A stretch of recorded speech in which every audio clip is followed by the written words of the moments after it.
All right, Broncos country, we've done it. We have made free agency and hey, off to a huge start. DJ Jones signing an unexpected 3-year deal with the Broncos. I'm going to break it all down for you. Sorry, just a quick video here before I have to get started at work, but wanted to offer my thoughts, the news on Evan Engram visiting, which is very interesting, especially with us anticipating a Juwan Johnson signing announcement here in like an hour and a half. So again, y'all let me know your thoughts in the comments. I'll try to get to some of that. Be sure to like, subscribe, join the Discord chat with us every day. In the description of the video, you can join. What's up, Big E? Hope you're doing well, man. Let's go ahead and dive into it, though. I wanted to share this piece of news. Now, y'all might be saying, hey, man, what is going on with this DJ Jones contract? I don't mind it, guys. Let me I'm on the wrong thing here. Let me see. I want to pull up what my friend Zach Seeger said. Yeah, here we go. 13 million average annual value is totally fair for DJ Jones, in my opinion. His previous contract had him at 10 million a year, and the cap has gone up 34% since. So his new contract is trailing the rate of cap inflation. It also aligns with the deal Grover Stewart signed last year before the cap jumped 9%. Adjusting that Grover Stewart deal for the cap would have landed Jones around 14.3 million average annual value. It's not some crazy bargain steal, but it's reasonable, or maybe even a slight discount for Denver. And I love that. Again, it's very clear that DJ Jones is, loved by the team.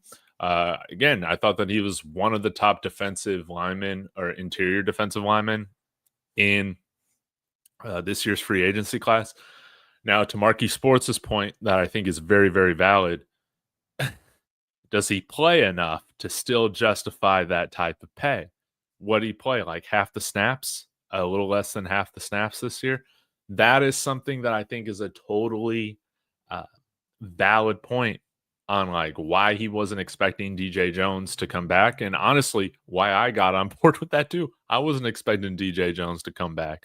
But happy to have him back, especially with the top linebackers off of the the free agent market. A lot of them are just re-signing with their teams. And so now it's going to be interesting to see what happens, what Denver does. Maybe they had 15, 16, 17 million dollars or a big time amount of cap space set out for a linebacker like Nick Bolton. Maybe you decide, you know what, we can go a little bit cheaper at linebacker, spend a little bit more on DJ Jones. But also, this has got me wondering, especially with Aaron Jones, that was reported. Aaron Jones was a huge target of the Broncos. I love the fact that that has been reported on. The Mile High Huddle guys were talking about that this morning.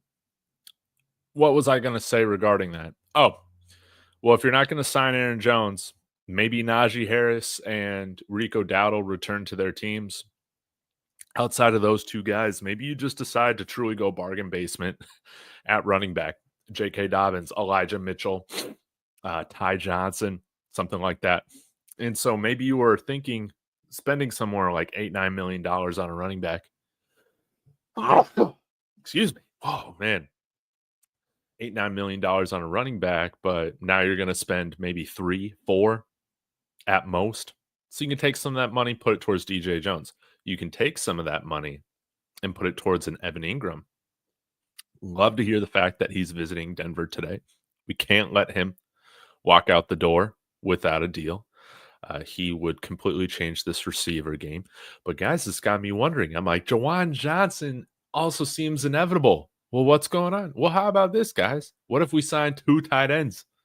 It might be cheaper than signing, a Darius Slayton and a Juwan Johnson. Would you rather have Darius Slayton or Evan Engram? Maybe I'm going a little too crazy with this Juwan Johnson conspiracy theory, but I wouldn't rule it out for us to sign 2 of them because, again, Juwan Johnson, he can be that traditional tight end for you.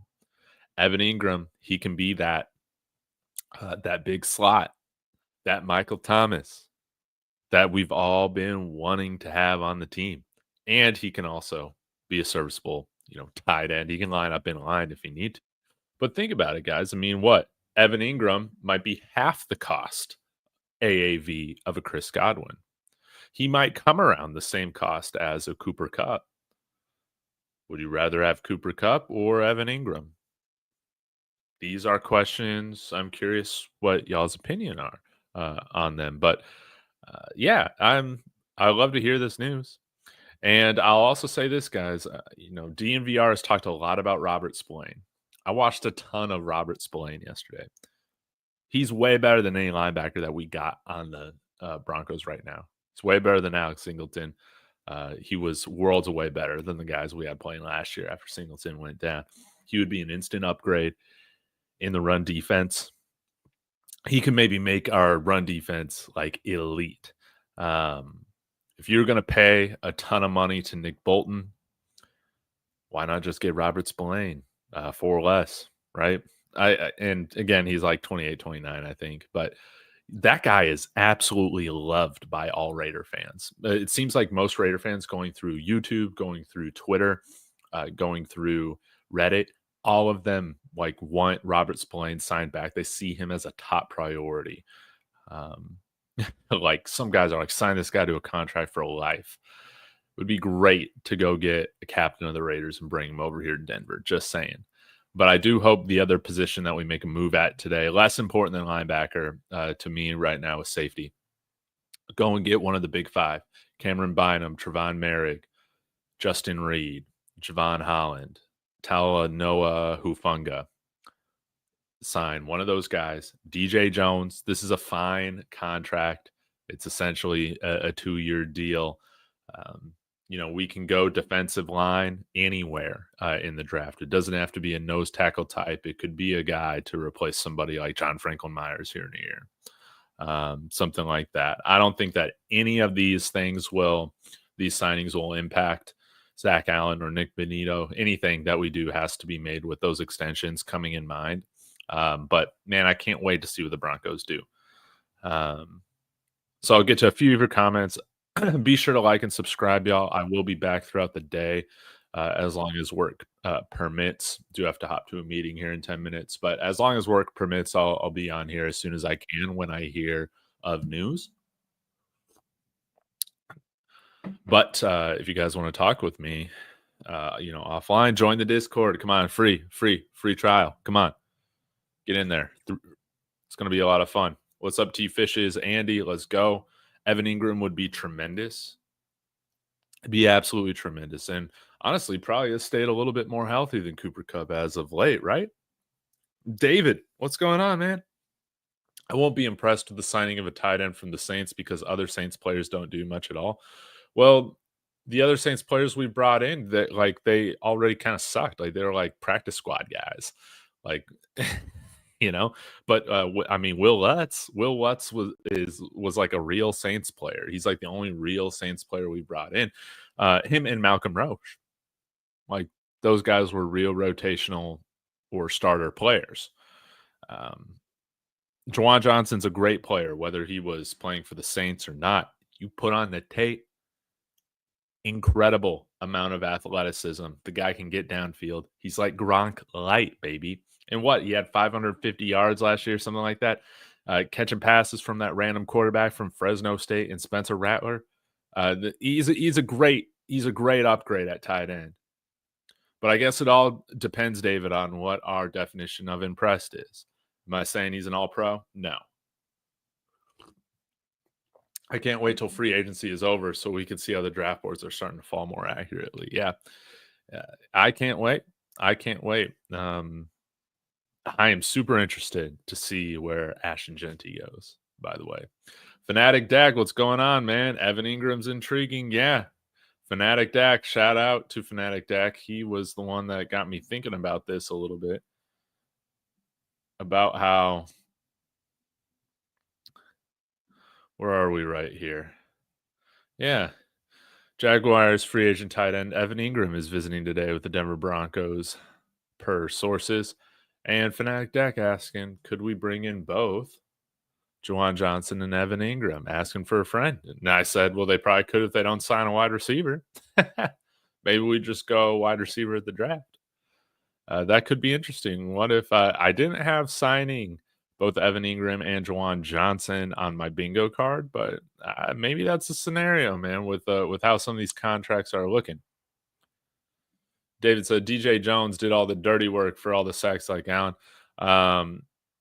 Yeah, that man eats up space, no doubt about it, and he definitely helps with the fact that we probably won't get like a tier 1 free agent linebacker because they're all back with their teams.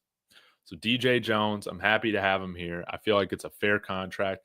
How I feel like right now what's going on with free agency guys is that guys are like getting $3-4 more million a year than like what we expected. That's just like what's happening. So like you saw Aaron Jones get like 10 million. Nobody was expecting that. You saw that there's some other contracts. I was like, man, what's going on? You saw Zach Bond get like 17.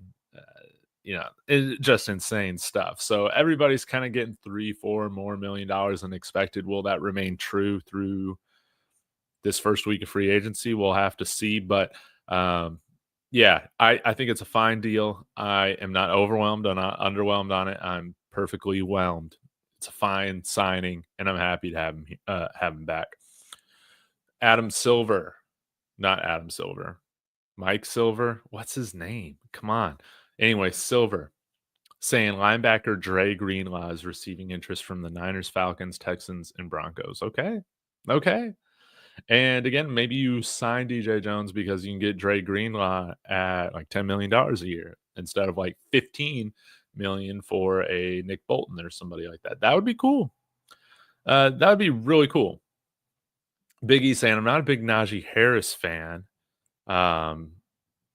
He runs angry. I love his play style, but he's got some surprising wiggle, I think, and good vision. I think he has good vision. He's not Derrick Henry, but he's, again, my comp for him is Javonte with vision, Javonte without the injuries. I think that Javante's kind of perceived ceiling is probably somebody like how Najee Harris has kind of turned out to be, like 1,000-yard back every single season, right? Yeah, I'm getting excited about this idea of Johnson and Engram at the tight end position. That'd be a lot of fun, man. Cooper Kupp, at least he was productive in his career before he started getting injured. Yeah, and maybe it's just him coming out to a new place, new trainers, nutrition, all that. Maybe that helps him stay healthy. Utilization maybe is a little bit different, but it's also why I'm not freaking out too much about the fact that we're bringing in Evan Engram for a visit because he has been injured throughout his career. But I believe he's stayed a lot more healthy than his time with the Giants the last few years with the Jaguars. So we'll have to see. Hey, I'm just trying to get in the talk. What I want to talk about. As you can see, I'm still waking up because I can't talk as often as I can this week. So you might see me in the morning tomorrow as well. That is the only Will Lutz has done something as a kicker, but that's what I'm saying, David. Like him and Malcolm Roach are really the only players we've brought in for the Saints that are worth a damn. I just don't feel like that's fair saying at all. No. Yep. And yeah, I love the fact that we're bringing in Evan Engram. He can be your big slot. You can sign a guy like Juwan Johnson or maybe like a Tyler Conklin to be kind of more of that traditional tight end that does a little bit more of the dirty work and just allow Evan Engram to do what he does best. And that's getting open and catching passes and maybe being like 1,000-yard tight end for us. Wouldn't that just be incredible? Like if we don't sign a guy like Cooper Kupp or Darius Slayton or Tyler Lockett or Keenan Allen, I mean, if I had to choose contract value, you're probably getting a better bang for your buck signing Evan Engram than like those guys that I just mentioned. And you probably don't have to commit to them as long, possibly. Some of them. I mean, Keenan Allen will probably be a 1-year deal. Cooper Kupp, I bet, is looking for a couple years. Or a few years at least, right? Like an Adam Thielen type of deal with the Panthers. Something to consider. All right, guys, I'm gonna get out of here. David, Marky, Biggie Bronco, Fanatic Dak, Andy, T Fishes. Thank you guys so much for being a part of the conversation. We'll see how this all goes. Oh, what transpires here in about an hour. I hope we get a safety today as well. That's very, very important. Um, but my expectation for running back right now, it's like bargain basement. So let's focus on the tight ends. Let's go get ourselves a nice linebacker, nice safety, and that would be an incredibly successful first day of free agency. So appreciate you guys as always. I'll be back hopefully very, very soon. Go Broncos.